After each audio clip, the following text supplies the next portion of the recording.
Hello, London's Blue listeners. This is Editor Jake. Just very quickly giving a preface to this episode. There's some weird audio quirks in this one with Brandon's audio. We're not really sure what happened, but for some reason he chops up a lot. So bear with him. We know it's there. We couldn't do much about it. You'll still be able to understand what he's trying to say. Just a heads up.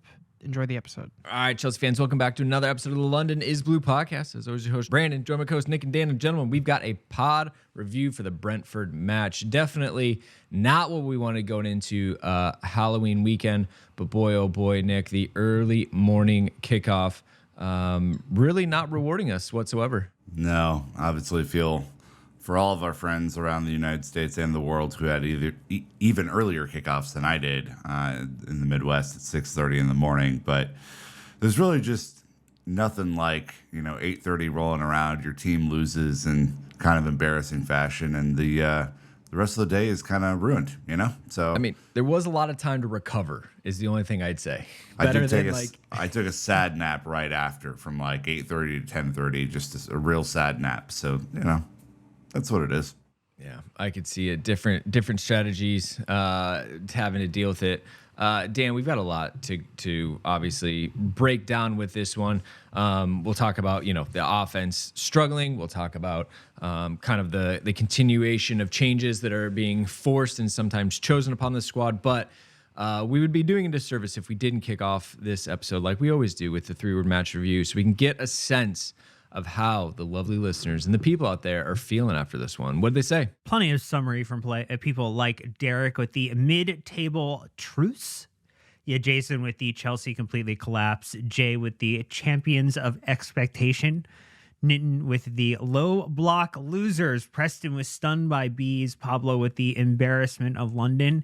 Janique with the painful growing pains. And then Sachet with weekend got ruined, which is what Nick alluded to a little bit ago. Though, Nick, I do think the listeners need to know that you did do a little bit of Ted Lasso-inspired Halloween costuming. I did. Of course I did. That's how you recovered the weekend. If you're watching on YouTube, the mustache is back. And frankly, for as many times as I've trimmed this thing into a mustache, this is one of my finer trims. It's a pretty exquisite stash right now. So I did go as Ted Lasso, obviously, for Halloween.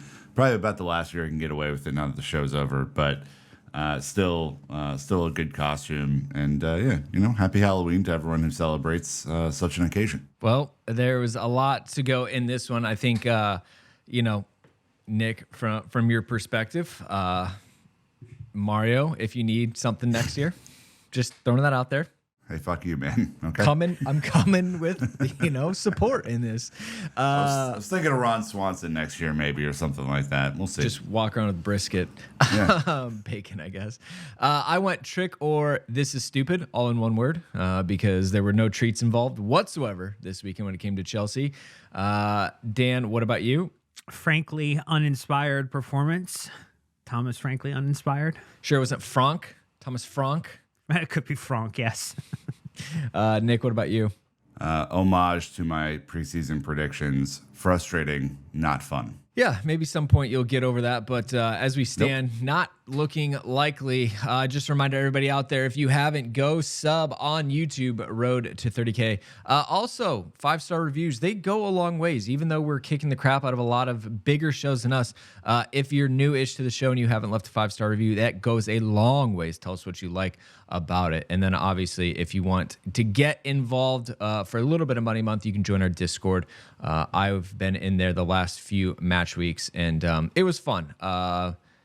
A lot of Ben White jokes at his expense last weekend, which actually was hilarious. So that was really good. But we should dive into this one because it was Brentford this past Saturday, the 28th of October in the Premier League at Stamford Bridge. In case you missed it, Chelsea nil, Brentford 2 goals from the 58th minute, and Pinnock and Bumo getting the 90th +6 assist to Mape, who I tried to put a tenner down of getting sent off after getting his caution on the sideline as a sub. He's quite petty, unfortunately. So I was just happy he didn't get the goal because I am equally as petty. He is a shithouse moment of the match, like incarnate. Like that. Yeah. That is who he is as a player. But not like a fun or an effective one, just like an annoying one. Well, fun for his team. just not fun for opposition teams. He added no value by nicking the ball away and picking up a caution as us warming up on the sideline. And he did that. He did that French facial expression that only the French can do, where it's like, "What, me? What? Come on, me." Got to go to YouTube for that, as we all did it. The Italians can't pull it off. The Germans can't pull it off. Americans certainly can't pull it off. It is simply a French thing, and you know what? He exudes it. Exudes it. It's a good one for you.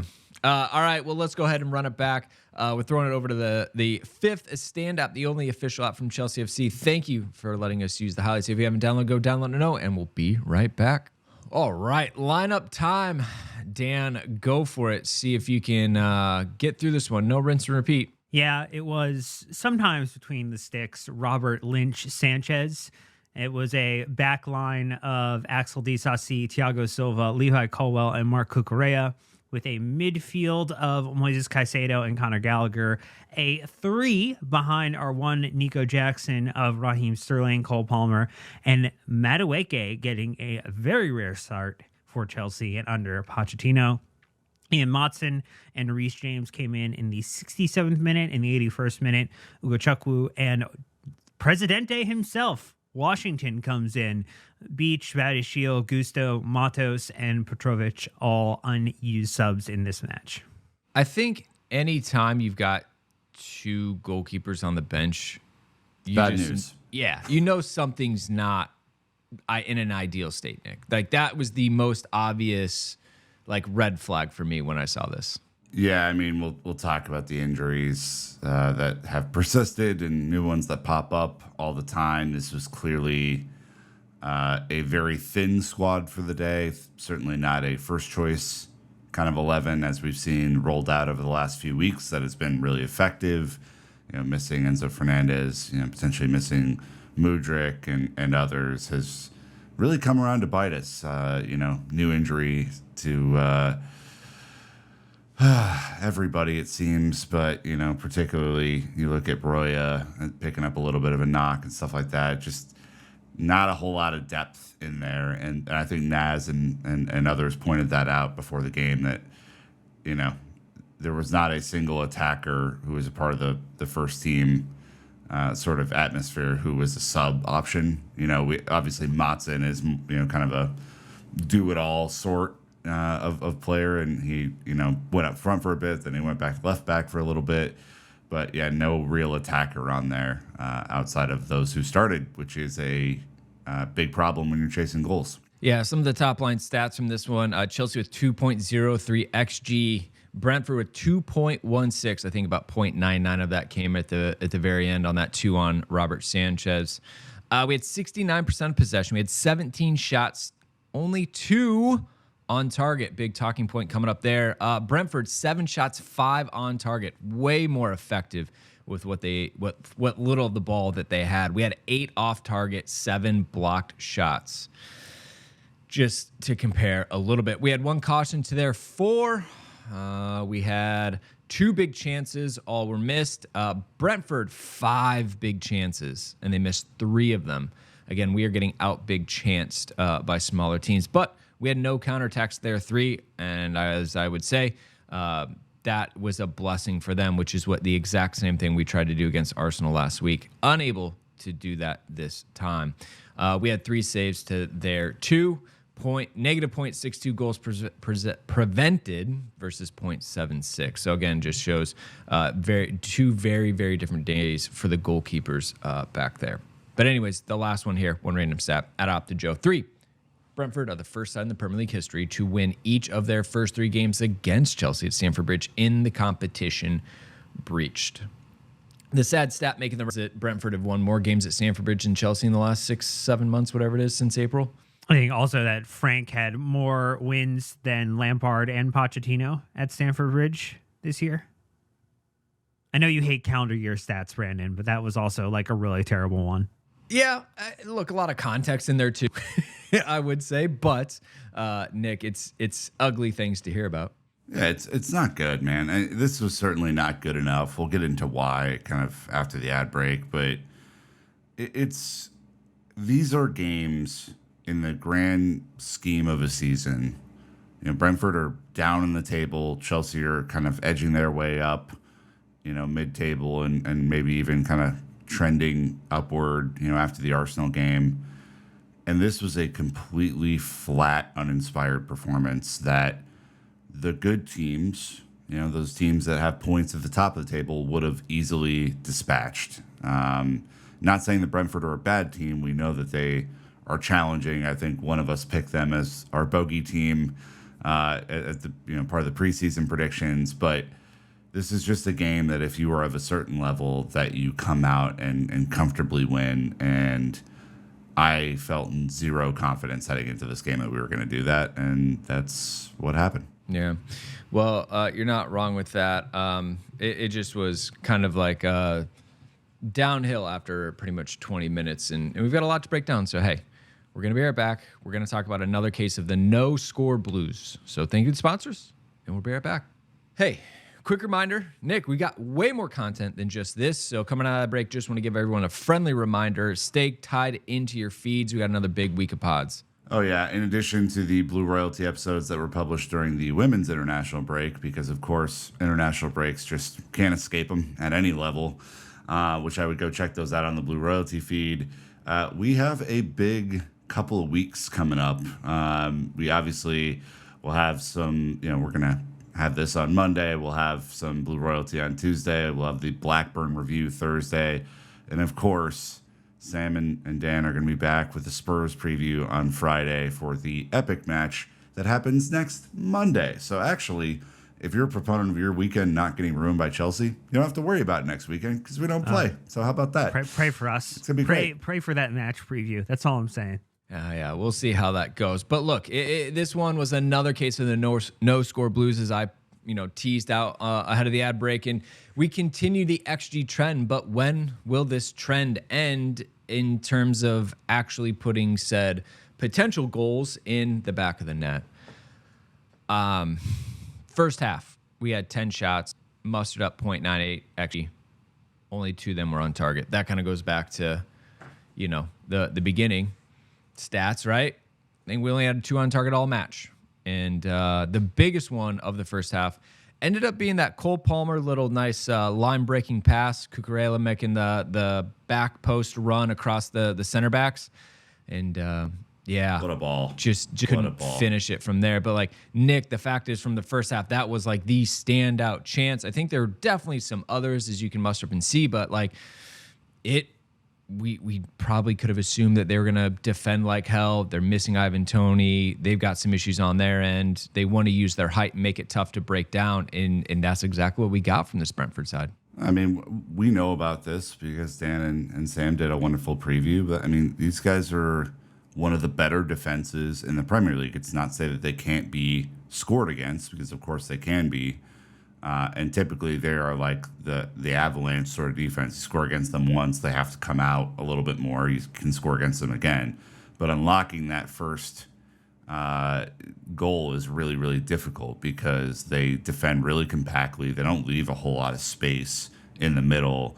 And so all of the kind of floating in and kind of runs through the middle were going nowhere. And despite that, I thought the first 20 minutes were really, really good football from Chelsea. I thought we were bold, we were daring, we were playing passes that they weren't expecting.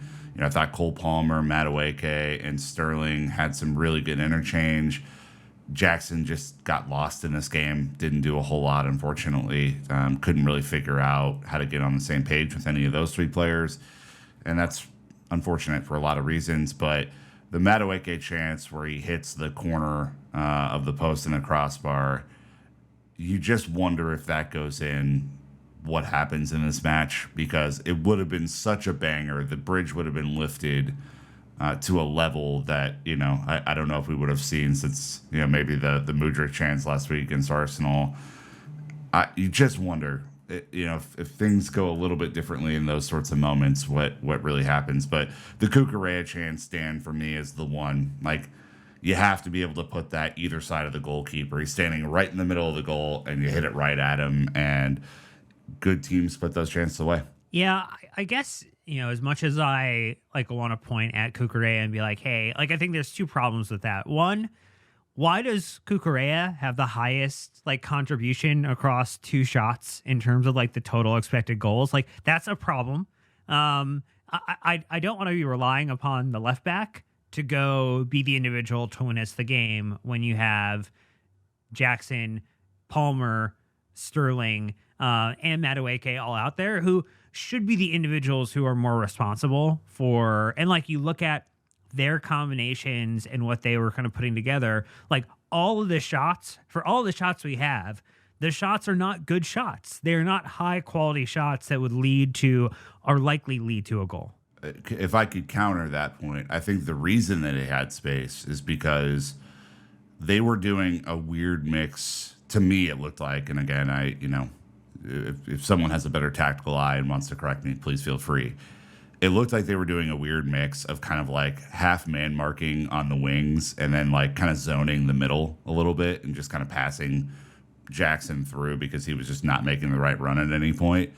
And when you do that, it leaves opportunities for the players that you don't expect, like Cucurella, to make those runs kind of uninterrupted. And I think that's the reason why he was able to get forward and get through, not only on this occasion, but once in the second half as well.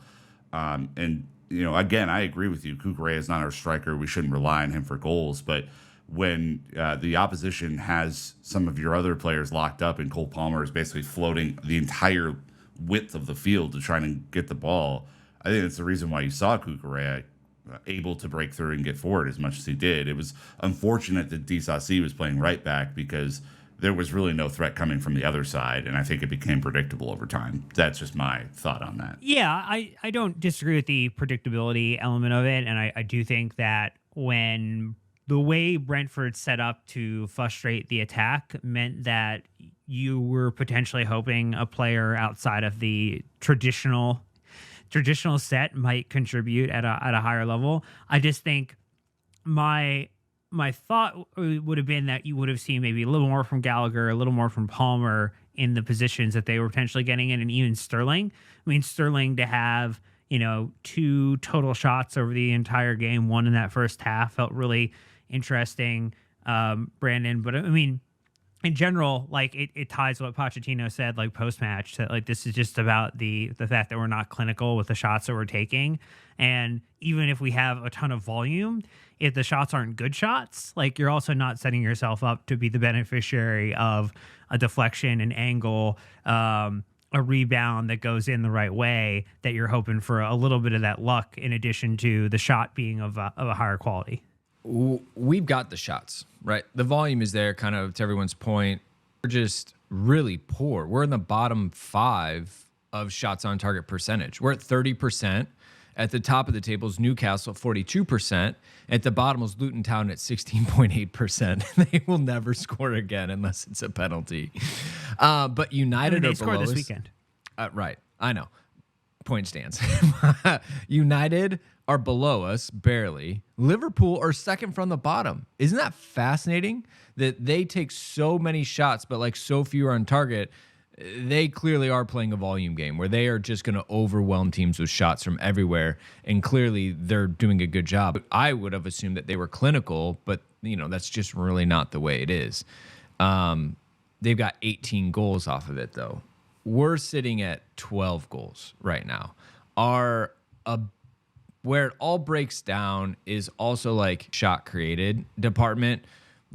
We actually lead the league in take-ons. And Raheem Sterling's had a couple fantastic games. Mudryk as well. They're stacking that. But once we get into the final third, we had a good run of Raheem making some good decisions. No, missed that yesterday. Yeah. Nico Jackson not really providing anything.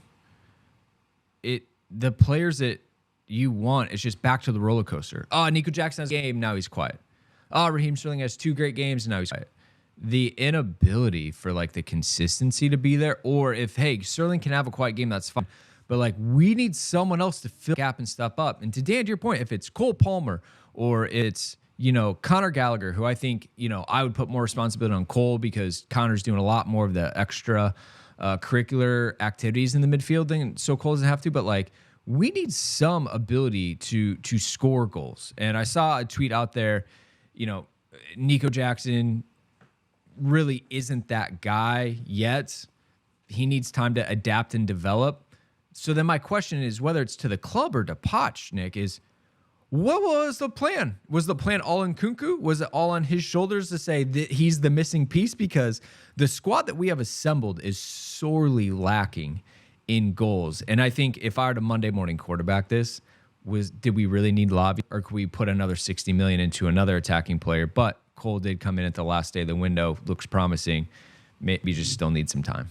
Yeah, I mean, it's pretty obvious that was their plan, and it got unfoiled in the last preseason game. And again, it begs, you can kind of like go all the way back in time and think about all this sort of stuff, right? Why are you playing him on a terrible pitch in Chicago when you know he's going to be your goal scorer this year? I think that's a phenomenal question to ask somebody. Regardless, we should be able to score goals against Brentford. We should be able to score goals, period. Like, I go back to the one chance that really, really bothered me yesterday that we missed was not the Cucurella chance. It was with Sterling in acres of space on the right, puts it 40 yards over the goal as if he had never shot at goal before, which we know, of course, is not the case. Why? He's been good recently. Why do you lose that much confidence? Goalkeeper's kind of near post. All you have to do is slot it far post, and you have a goal.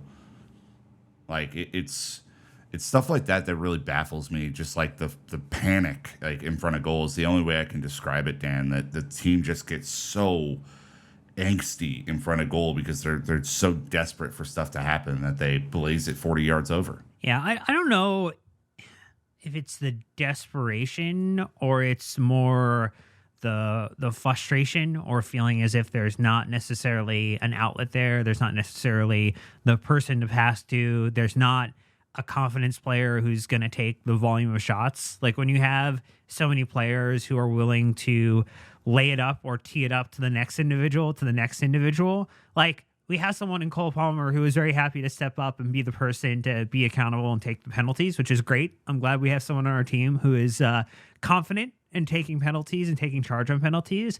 But the fact that we don't have that individual who says, like, hey, I'm going to be the person who is going to be the scorer, who is going to help bring the team forward, and I'm going to be accountable to that, is a problem for Poch. It's a problem for the team, and it's a problem for the results that we've run into. Like, even though we have some good underlying stats, like the challenge of not having a player who can execute like that, I think, is why we see so many articles still, so many conversations with Naz or Matt or others about Chelsea not ruling out going after a striker in January, because goals still continue to be the problem, Brandon, for this team. So I want to give because I think a lot of times we really, really focus on the end result, which I absolutely am leading that charge right now. I'm so annoyed that, like, we lost 2-0 to JV Brentford, who don't have their star man Tony, and we just like played into their hand. And I know a couple things were forced. We'll talk on that in the next situation.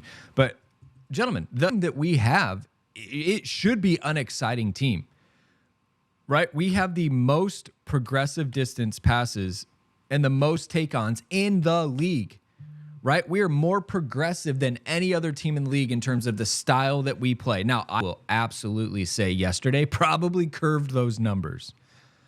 But from even like a short and a medium pass area, you think of like Taka or other teams that high possess, we have the most short completions and attempts and the most medium, and we're the third in medium completions and second in the attempts. Even long, we're the most completed. Like, Chelsea own games. We dominate. Short, medium passes mean we are controlling where the ball's going, just hoofing it and running after it. We have a fantastic XG that says, hey, if team were clicking, we would be a lot better, right? We're in the top 5 on that standpoint. 18.2 knocking on the doors. Brentford's at 19, so there's some fun perspective. But like, this is a fun team the way we are set up. We are progressive. We are no Jorginho passing sideways and backwards for fun. This team looks to go forward, but we are woeful when it comes to that final action, that final pass. And that's what's really letting us down this season. But I think if you're to strip that away, the Poch isn't the problem. And we're seeing that nonsense again, the Poch talk. You're missing it. Look at the numbers. Look at the style. Oh, the eye test. People are swinging and a miss on this. A couple tweaks, a couple people healthy consistently, maybe one upgrade in January. This is a different team. We are flying. I mean, if I could though, like I think there was some naivete in what we did yesterday. We knew what Brentford was going to do, right? Low block, hit and hope, right? That's their style. And by the way, there's nothing wrong with that style. This is not me chastising that style. Chelsea have won plenty of games in our history playing that style of football.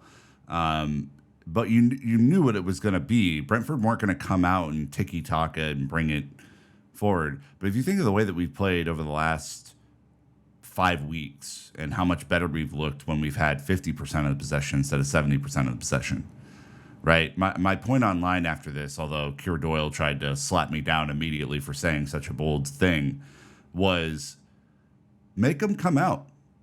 Make them have the ball a little bit more, right?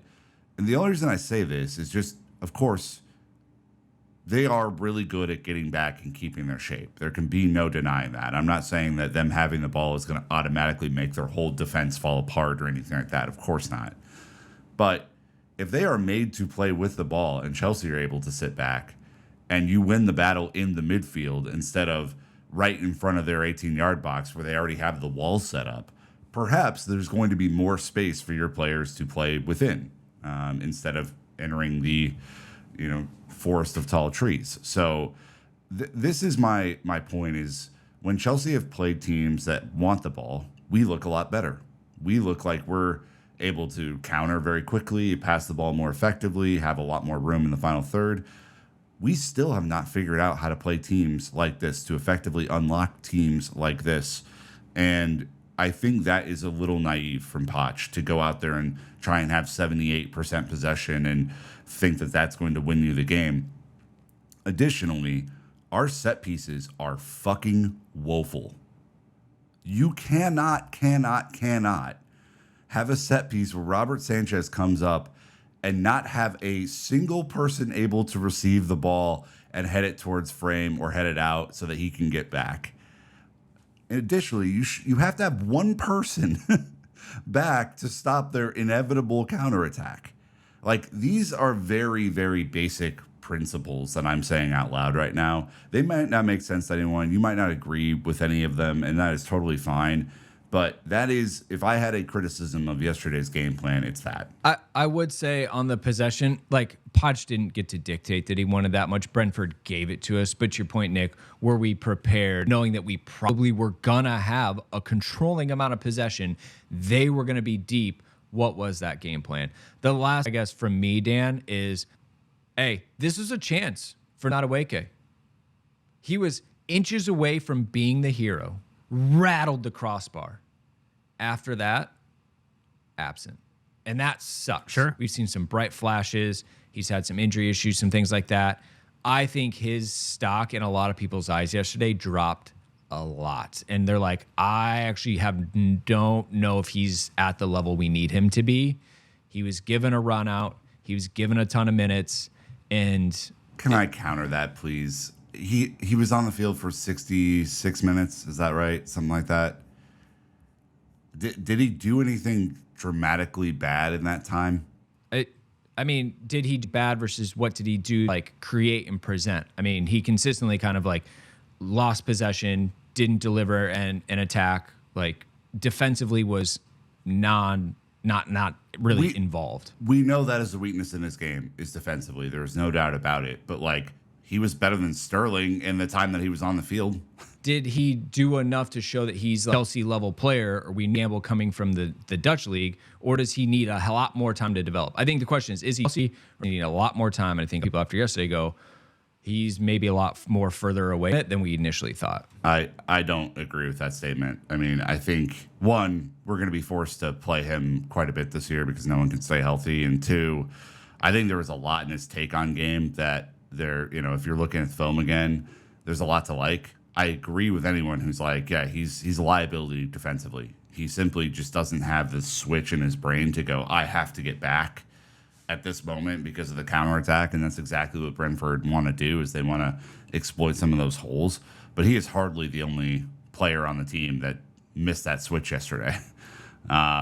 So that to me it's a weird thing to judge a player who's had 3 appearances this year and go, I don't know if he's at the level. Well, I think you would argue, if you're trying to say, is he at the level, the fact that he is seemingly last when it comes to Pochettino's, like, who would I play in attack behind Sterling, behind Palmer, behind when Nkunku comes back healthy, like, he clearly is, I would say, last amongst that grouping.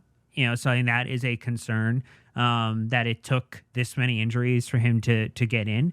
I do think, to your point, though, to judge him off of like less frequent runs when you've seen more Sterling this season, more Palmer this season, who again continued to look bright, as like one silver lining in all of this is that like that seems to have been a really good acquisition or player acquisition this summer. Is that I do think there's a little bit of a continued curve or wait and see on Madueke. I also didn't like the entire right-hand side play, and I think that was a Disasi and Madueke type of situation and not just Madueke by himself. I think that whole right-hand side was pretty aberrant in terms of their like ability to maintain possession and be combative within this match relative to the left-hand side. Well, like I said, I mean, a day where we needed him and others to show up, like they were gaps in the team, and we have to figure this out. Like, this is a hard time. It's Brentford.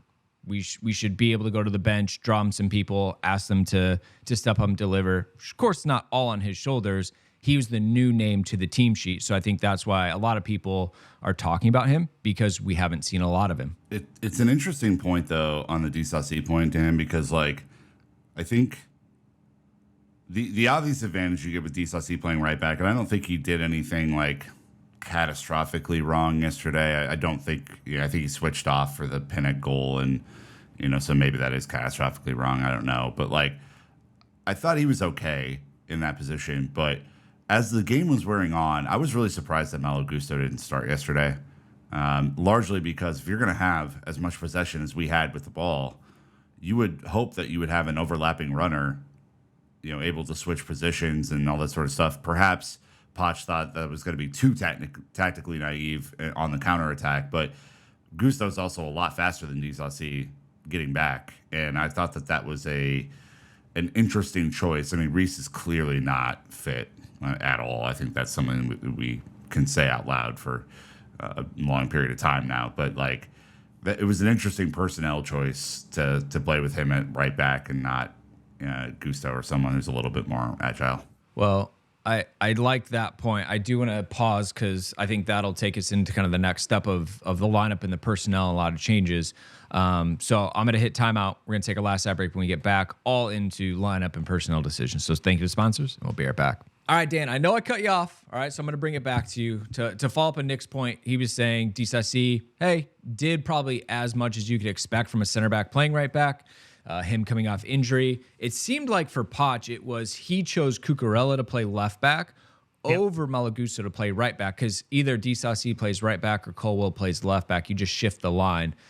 Cucurella's probably been in decent run of form, so he rewarded him, but I can't imagine what Gusto's really done to not warrant time either. Poch needed height. This is where we landed. That's the end outcome of it, is that, hey, I don't want to go into a set piece and not have at least a couple of tall bodies on the pitch. I think that when Sam and I were talking about it in the preview, we thought it might be the Disasi comes back into the center back pairing. Levi Colwell goes to the left and Gusto stays on the right. I maybe he thought, oh, well, I don't want Madueke to get caught out, and so I'll put a more natural defender there versus Gusto or something of that nature, or potentially if I put Cucurella out there, like that maybe was the question. But it just, I do like the idea of us getting to nailed on center back pairings. And as much as it's great to see Levi Colwell as a partner in that center back pairing, I mean, you got to think at some point, over the next couple matches, particularly with the Blackburn Rovers match coming up here, that we might see Badiashile, we might see a non-Thiago Silva style pairing, even though I would say he had a much better game relative to other defenders in this match. And so we're not counting him out necessarily, Nick. It's just saying that rotationally, like, he needs a break occasionally. And that would be the kind of question is, like, how does this backline makeup work when you want to get players in who have height, have speed, can assist appropriately? We know we saw Reece James come in for another cameo appearance, so he's getting back into fitness, getting back ready to be a starter. I don't think he starts against Blackburn. I think he's getting ready to start against Spurs.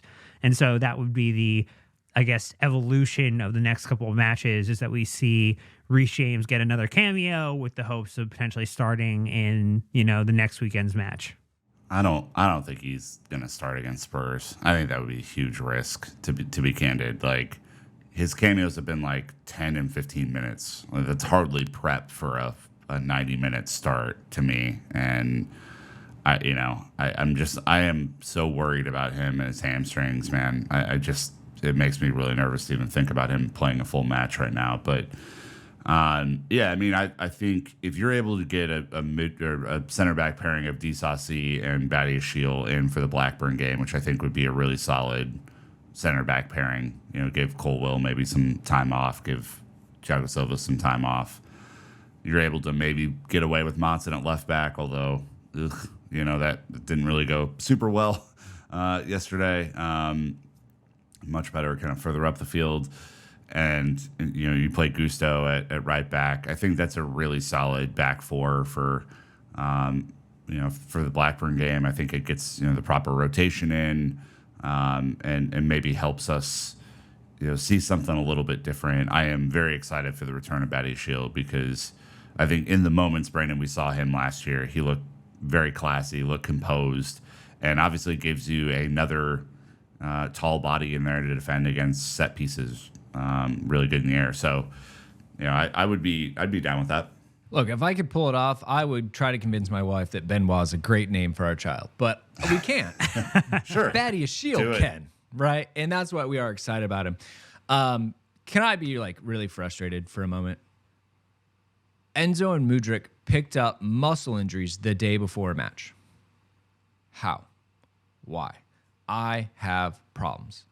In a Chelsea-controlled environment, the day before a game, you're going through set pieces, like some shadow play. How do they pick up a knock the day before? At first, I was like, oh, Enzo just had a kid. Maybe he's going to be with his wife at the hospital. Maybe, the complications, whatever. No, it's muscular. So now, him, it's like, we're going to add him to this rotation as well. You talk about someone who's creative, ball retention, can switch the play, change the tempo of a match. He would have been helpful yesterday. Then you go to Mudryk, which I'm thinking, he's probably doing those midnight workouts again, 2 nights before the game. I could see him being an overwork. How do we constantly put our players in a position to get little knocks and things like this in a recovery program and have setbacks? I know it's not impossible. My problem is the frequency of which this is happening now is driving me crazy. Our bench had 2 goalkeepers, Alex Matos and David Washington, who the latter 2 were supposed to go and play with the 18s against Spurs, who lost 3-4. My point is, our bench was gutted. I went back and looked at our Arsenal bench, some of our other benches. We had firepower. Nothing, because, again, we can't control what happens at Cobham. I'm confused. I thought Poch was coming with the team. Jesus Perez is there. Seb Pochettino is there. They've got it figured out. I'm at a loss. I'm at an absolute loss right now, because this is happening at Cobham, where we control everything. In addition to that, it just does seem like the frequency of these sorts of little injuries with us is larger than any other team out there.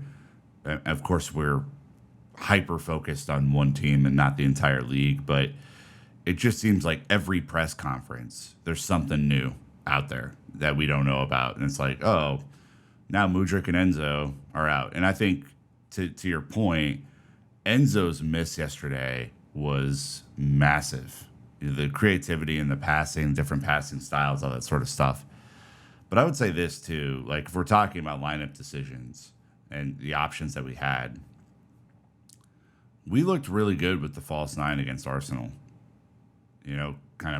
Of course, we had Enzo to flex into midfield, so Conor Gallagher was not able to kind of play in that forward role. But I love it that you keep calling him Conagher. I'm going to keep Gallagher, clicking man. it every time you say it. We're clipping it.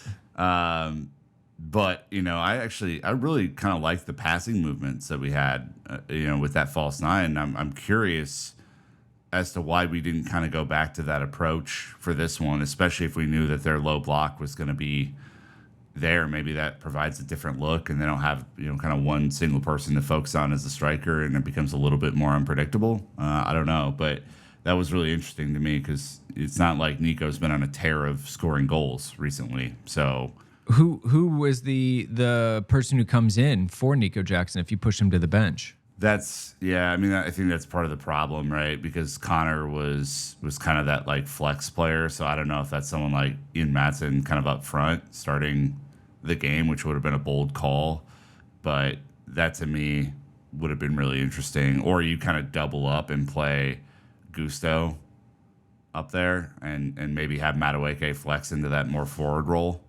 because it essentially was a 4-4-2 last week. That was kind of how it was all structured. But obviously Palmer was dropping deep, receiving the ball in different areas and just causing chaos. And so I don't know if that would have worked or not, but maybe Leslie too, right? Leslie goes in, you push Connor up. Have more of a destroyer in midfield. Yeah, maybe. Yeah. Dan, kind of revolving around this and just we look at a lot of the action maps and the heat maps and just try to put all the pieces together. Cole Palmer, he stepped in and said, I'm going to go get the ball and lead the attack. I'm going to be the engine in this team. And I think we saw a lot of the stats and the things. What he has done is a 21 and almost a half-year-old coming from Man City with limited minutes. He looks like he is ready to shoulder a level of responsibility that you wouldn't expect from a player with his lack of experience and age. But yesterday, he showed that he refuses to be the reason we lose and was the engine that a lot of times I think we are missing in terms of controlling the attack and being the catalyst. Yeah, it might undermine part of the point that we made earlier about like Madueke being a younger player and like needing to get on and be involved and needing time and duration to be a part of it, because the acclimatization that Palmer's had in this side in different roles, whether he's playing on the wing, playing more centrally, that he is finding ways to contribute. When you look at who, we talked about XG, but there's also XA, so expected assists, right? Like who potentially would, have set up an assist based upon the pass that they put in front of somebody else's feet. Like Cole Palmer is leading the team in that metric at the moment, or in this match at least, by a very large margin. It was 0.66 for him, and then the next closest person was Reece James with his tiny cameo at 0.11. So Cole Palmer is a strong contributor. He is I think, guaranteed name on the team sheet, and I think some of it is forced, but as players come back healthy, as Pochettino hopefully has more and more choices available to him as it relates to the starting lineup, it feels like Palmer is one of the guaranteed names at the moment. And I wouldn't say that about most of the people in our attacking setup. As Broya comes back healthy, as Nkunku comes back healthy, that there'll be others who are less likely to be guaranteed a start, but Palmer's performances are earning him that. He has been central, positive. I'm really impressed. It's just, again, I think that the level that he stepped up, there's a lot of things are still missing and we need to, but you think about like the ball he had to Cucurella, The fact that he would drop to the center backs, go get the ball, turn, and move it up the pitch.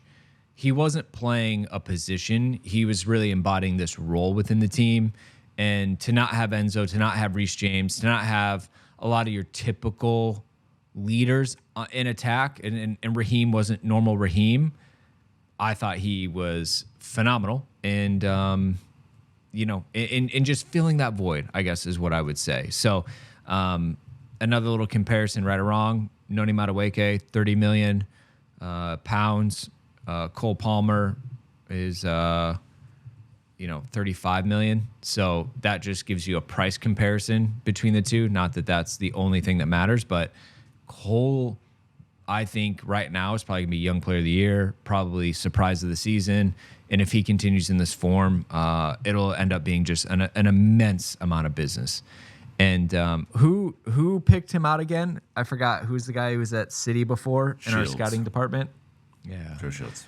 Yeah, Shields. So, if we ever see Romeo Lavia, he gets healthy, he might be picking out gems for us. But Cole Palmer's great, and I think he deserved a lot of time. He's probably our most effective player right now, like across the pitch. I'm struggling, maybe Caicedo, but I'm really struggling to think of another player who is more effective at their job than what Cole Palmer's doing in attack. And to be that young, to have that much responsibility for the entire attack on your shoulders. I mean, God forbid he gets hurt. I mean, he is everything that is decent with our attack right now. It's a phenomenal piece of business if he keeps growing. For sure. He was lively, has had a great heat map in terms of the guy likes to run. He's fit. He's young. He's ready to rock. All right. Anything else that we want to touch on in this match?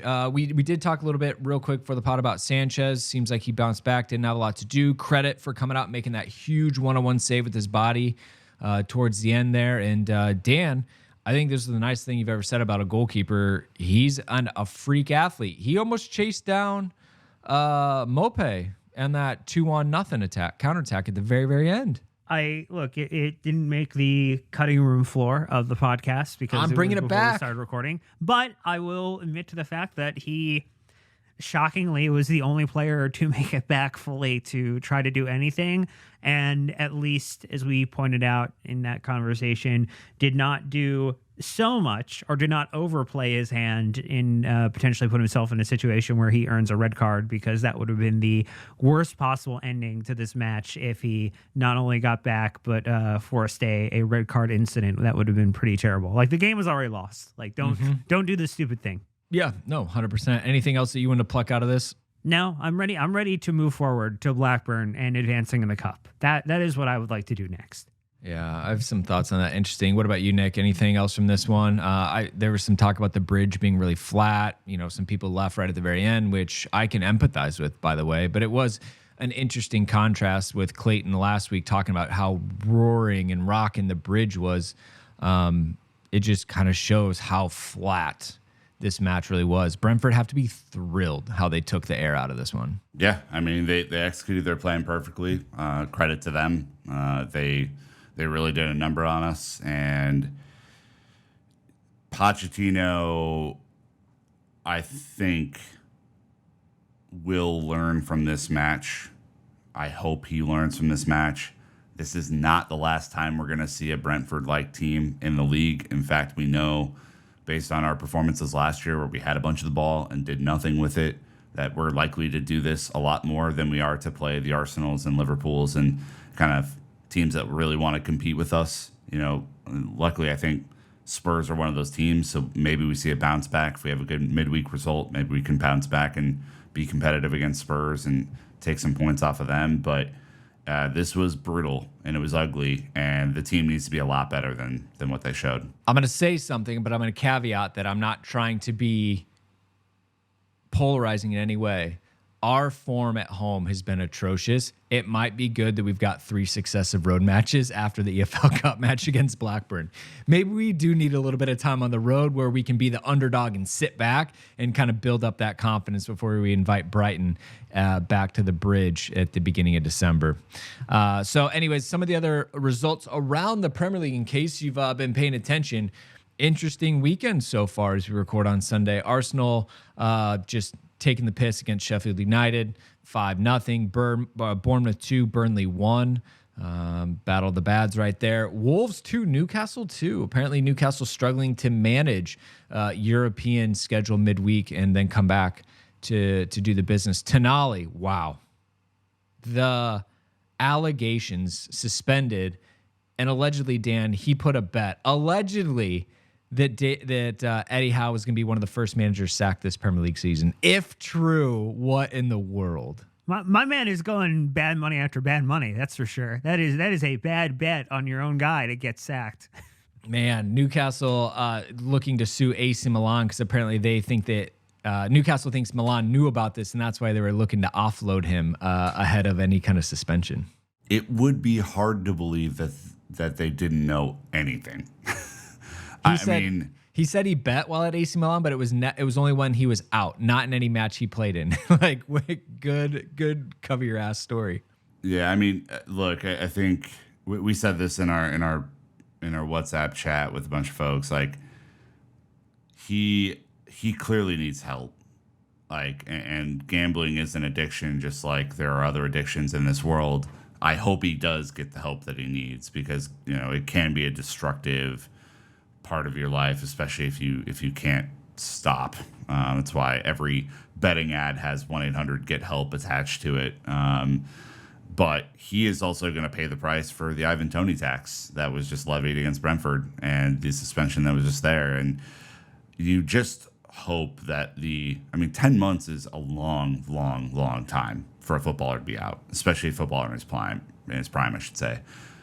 You just hope that this sort of action, this betting behavior amongst players, especially in games that they're playing in or teams that they are a part of, is just kind of nipped in the bud because it's a really, really bad look. I mean, as much as I dislike the referees, if it came out that Anthony Taylor was betting against Chelsea in every game that he refereed, you would feel, we already feel aggrieved by his terrible performances, but you would feel like you've been completely and utterly cheated, right? So imagine if you're a Newcastle fan and he bet against you in a really important Champions League game. Like, it opens up the question. You would feel robbed, right? Yeah. As a fan, as a person we've spent a lot of money to watch Chelsea play over the years. There are a bunch of fans who spend a ton of money traveling home and away to go see matches every week. Like, it calls into question the security of the sport that we love, and I hope that there's not more of these episodes. Well, and obviously he's not doing it for the money. Lives a very comfortable lifestyle. It's clearly just for the thrill of it as well. To your point, he's addicted to chasing these results and things. So, anyways, Newcastle, a lot going on with them in-house that is not pretty. Everton 1, West Ham 0. What in the world? West Ham had a great start to the season, completely have fallen off. Everton 1, getting the goal over them. Dan, I woke up to this morning and said, what in the frosty Minnesota hell is going on? The frosty Minnesota hell. Look, Everton finding themselves in a place to be less concerned than Luton, Burnley, Sheffield, or Bournemouth about where they're at in the table. Everton need it for a potential points deduction for their few crimes being audited and Manchester City's many crimes going unpunished. So, Everton are trying to make sure that they can avoid an automatic drop, I guess. Well, they've saved themselves for 1 week. Liverpool 3, Nottingham Forest 0. Brighton 1, Fulham 1, getting the equalizer towards the end there. And then Villa continuing to be one of the hottest teams in the league, 3, Luton Town, relegation town 1.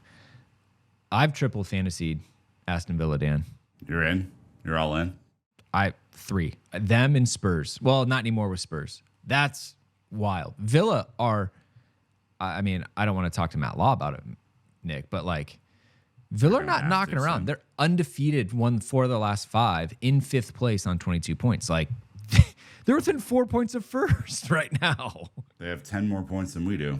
Say that. I mean, that's a real shame. I mean, you thought those numbers were ticking up after the last 5 weeks, and Chelsea still only have 12 points with a +2 goal diff after 10 games. That's not very good. So nah, not at all. Pretty ugly. The last match going on right now, United and City in the Manchester derby. City up 2-0. You assume they're probably going to lock it out 15 minutes left, but that would change the table because this we'll go at Tottenham in first on 26 points, Arsenal second on 24 points, City, as the result stands, 2-0 in third on 24 points, Liverpool fourth, 23rd, or 23 points. So that is your top 4 right now. Villa 5, Newcastle 6, rounding it out. Chelsea, we're in 11th place, right? Just hovering around that mid-table, not really making any progress. Do you know how many wins we have at a glance, Nick? I don't know if Dan put the table back in, but 2, 3. 3. Doesn't that feel terrible? Like just hearing that number, awful. It sounds horrific. The real issue that you have though is that every week that you don't win, the gap between 10th, 11th, and 6th and 7th gets bigger, right? So it's 12 to 17 points right now to kind of match where Newcastle is on 17 points and where Brighton is on 17 points. That gap becomes 10 points or 12 points. I mean, you're mathematically just eliminating yourself from any sort of European football next year. Well, it's the points per game needs to increase every time you don't score. You don't make up ground, right? You have to make up ground at some point, and you had the best opportunity to give yourself the cushion for the hardest part of the season, which is what Chelsea's about to enter between now and the end of the year. And you're capped. You can only get 3 points, and your opponents can also get said points. So it is pretty tough. Three-win teams: Brentford, Wolves, Crystal Palace, Fulham, Everton. That is not the company I would want to ever associate Chelsea with. We talked about how 1 match a week, Dan, was going to be our savior this season, and here we are, not even being able to maximize 1 match a week, not a season. That would be tough. Well, to be fair, we have migrated to the 2 matches a week element now with the Cup, and in December, we have basically a match every 3 to 4 days, given the confines of the calendar. So no more 1 game a week. Surprise! Merry Christmas! Happy holidays! Yeah. After the final international break for the year, we were looking at the podcast calendar. Shit gets real intense real quick. So if you've enjoyed the nice, get 6 or 7 days between matches, that's coming to an abrupt stop after a international break near you. Well, that's the table. Those are the results from around the league. That's where Chelsea stand. Another one in the books, as Nick said, you'll be hearing from us after Blackburn, the midweek match review. So looking ahead to that. Plenty more content coming at you, as always. Check it out on the YouTubes if you want to see how surprised I looked when some of the things were said. There's some interesting reactions, I think, because this isn't like scripted. So Nick will say something and Dan and I will go, "Huh, what?" There's some good fun in there. But anyways, Chelsea fans, you got a few days to recover. Blackburn in the league. Start to chalk up who you think the big lineup changes are going to be. Will they rotate a lot? Will they not? How important is this? Do we have the option to rotate any players whatsoever? That's a wonderful question. Exactly. With our limited, is George Petrovic going to feature? That's probably the biggest one at this point. From there, Badiashile. I want to see Badiashile badly. Would love to see him as well. So anyways, that's going to wrap us up. Hope you've enjoyed it. Stick with us through the ups and downs of the season. We got your back every single week after every single match. You know that. So until next time, Chelsea fans, you know what to do. Keep the blue flag flying high.